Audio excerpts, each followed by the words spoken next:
Okay, we are going to clone as a pattern. So while we are in our um, edit pattern tool, we can select an internal line.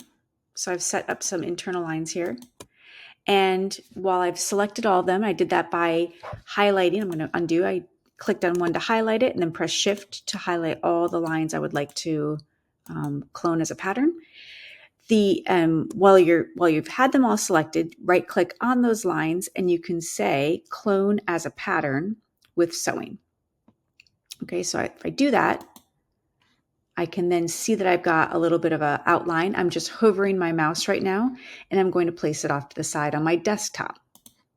Okay, if it allows me to do that, it means that I have successfully completed creation of a new pattern piece. It's solid white, as you can see, and it allows me to drop it onto the desktop, and it doesn't require that I press a button inside or place it inside my pattern piece. So if we imagine this as some kind of pocket, I have my outline internal on my piece, like the location I would like to sew that to, and I've created an identical piece outside of that as a pocket piece.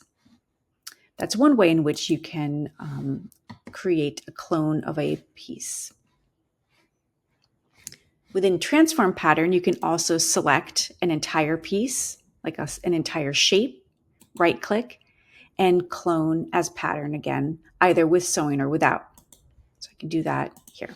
Okay, so you can clone as a pattern piece, both in transform pattern when you select an entire piece or an entire shape, or in transform pattern, in edit pattern rather, and you can select all the lines that are required for that piece, recognizing that you do need to have a complete and intact perimeter defined. If there's a gap between any of your lines, it will not allow you to create a pattern piece.